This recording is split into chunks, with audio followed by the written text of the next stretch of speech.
And do you have your act together? Welcome to day 1,227 of What's Shipped to Now. She, S-H-E, Sharon Horne-Ellstrom happens to be my initials. So as I went from documenting everything in journals, I'm like a big journal and notebook kind of gal. I've got a whole stack of them sitting here, is why I bring that up. But as my vision tanked, my vision's gone downhill over the last, I don't know, 20, 30 years. Actually, ever since I was a kid, I had challenges with my eyes and other things. But the last couple of years in particular, it's gone. Just why sometimes my face is funky. Sometimes my delivery is funky because I don't have the pleasure or the ability to just look at notes and remind myself of what it is that I want to talk about. So I just have to go based on, well, what was I thinking about? What do I want to talk about? And what am I going to share today? Well, today, for Supersize Your Business, every day I share a business idiom in my Supersize Your Business group. And started doing it when I was moving, well over a year ago now, and packing. It was a couple of years ago now when I was packing and getting ready to move and going through things. When you're going through, 55, 60 some years of life of stuff that you've collected over the years, it can be an overwhelming task. And so in order to get my act together, which was our idiom today, I started sharing an idiom every day with my business group and just looking up what does it mean, where did it come from, how might we apply it to our business and to our life. So today's was get your act together, and I found it very fun and very enlightening because I came across a list of 12 different ways to seriously get your act together. Now, it's just an article online, so you take it with a grain of salt, but there was really a modicum of truth, and I've done some of those things over the years to get myself in line and moving the direction I want to go in. And our act together is always the direction we want to go. So I was asking myself today, and I do it pretty often with the Get Up and Go challenge, do I have my act together? Or where am I in different areas and aspects of my life? Because we can overall say, do we have our act together? And where do we fall on a scale of 1 to 10? Because I like to put scales to things so I can measure them. Because so many things in our life are subjective based on just how we feel about them. And that can be measured and quantified by adding a scale to it. So I say, how well do I have my act together on a scale of 1 to 10? Now, I'm not going to answer the question yet. Maybe it'll come to me as I'm talking. But overall, guess what? My life is not a 10. Do I want my life to be a 10? Maybe, maybe not. I guess at this point in my life, I think that just living my life is an honor and a privilege, and just doing the things that I get to do that I want to do is an honor and a privilege. So how am I judging what's my scale include, and how do I define getting my act together, getting my life together, having my life in order? It's just a measure of my ideal life. How do I want my life to be? How do I want my act to be? How do I want to be showing up in the world? And then where do I think I am at any given moment, and usually the present moment, because that's the only time we can affect or impact. How am I doing? Do I have my act together? And that, to me, is just a question of, am I moving toward what I want at any given time, or am I moving away from what I want at any given time? And if I'm moving toward what I want, I am getting my act together. And so I'm making positive moves toward that, so that gets me above the average 5 scale. And if I'm moving away from it, that puts me below 5 with respect to me judging my own performance as far as getting my act together. But I thought it was fun because we seldom, as human beings, and I might be an exception because I do it several times a year, but we seldom sit down and say, how am I doing? How am I doing physically, mentally, emotionally, spiritually, financially, with respect to relationships, with respect to contribution and how I'm showing up in the world, with respect to my communication and my confidence? How am I doing? And I ask myself that pretty darn regularly, usually after a bout of negative self-talk or doing something where I felt like I should have done a better job.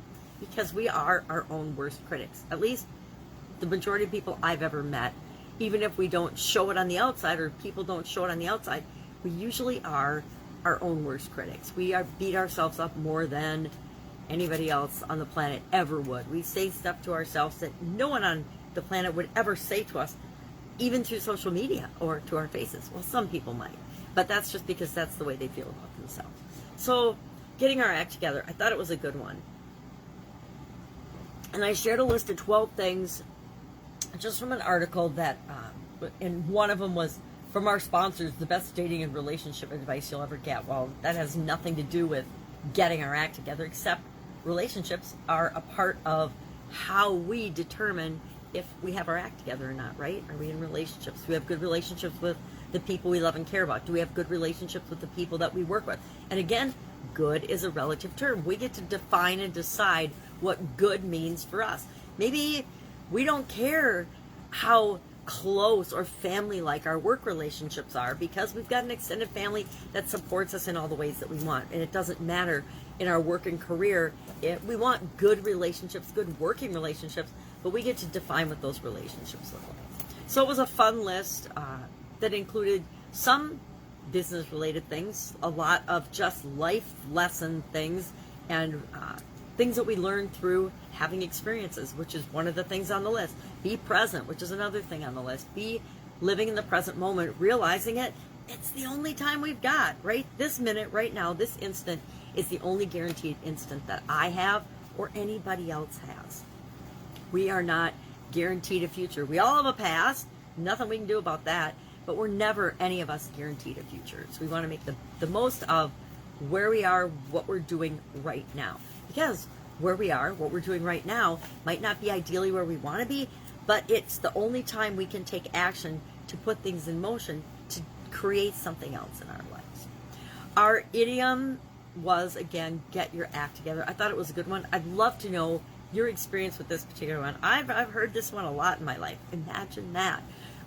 People have told me, get your act together. What do you think you're doing? Da, da, da, da, da.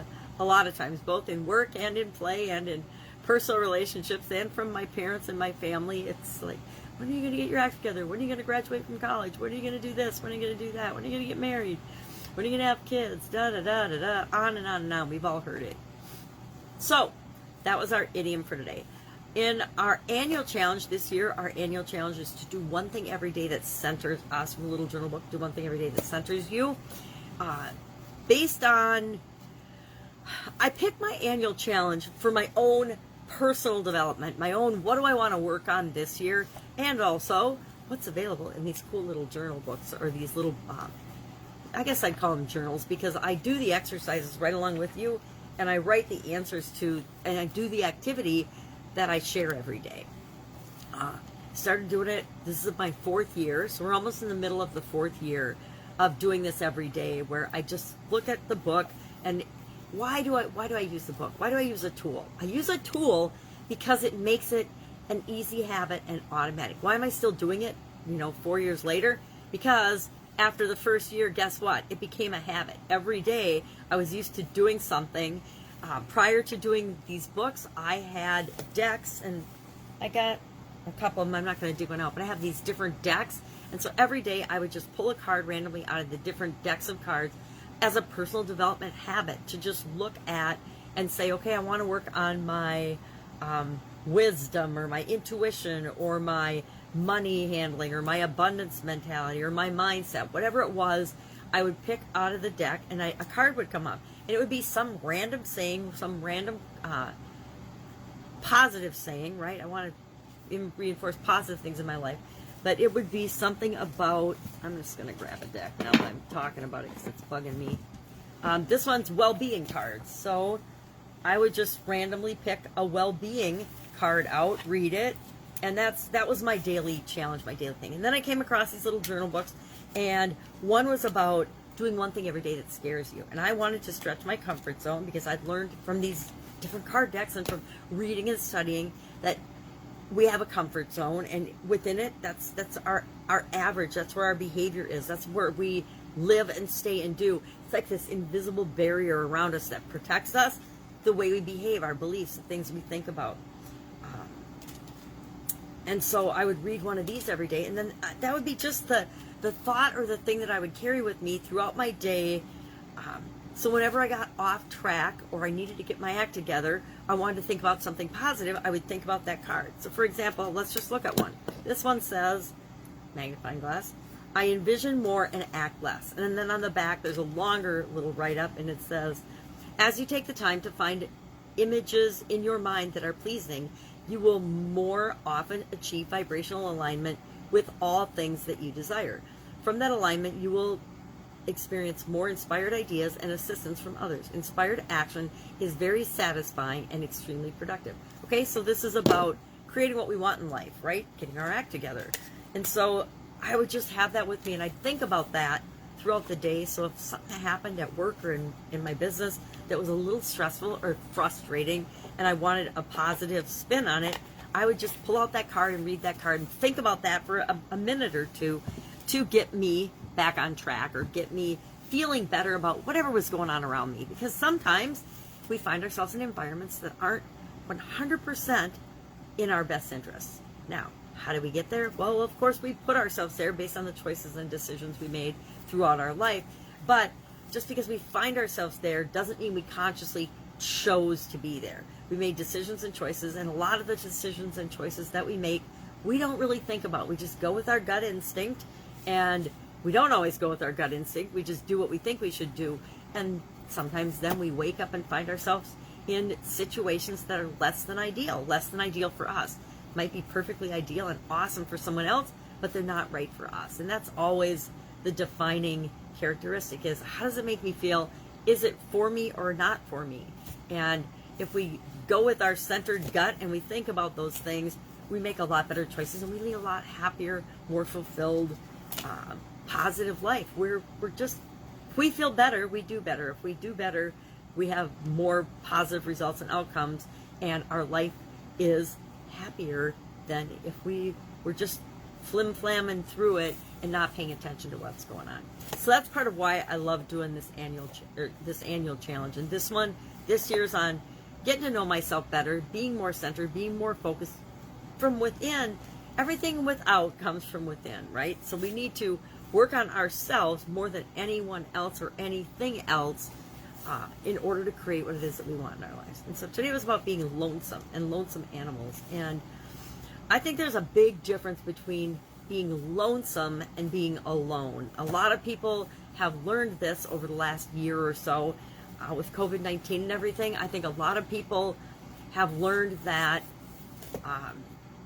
that to them, lonesome and alone are the same thing. And to me, they're very different words, very different feelings, very different things. I very seldom, if ever, feel lonesome, even though I spend a lot of time alone. Until this last year, I spent almost all my time physically alone, even before COVID-19, for a lot of reasons. For some health reasons, personally, for some visual challenge reasons, for things that were going on in my life and changes that were happening throughout my life. I spent a lot of time alone. The kids were off and creating and living their own lives, and I was divorcing, and by choice spent a lot of time alone.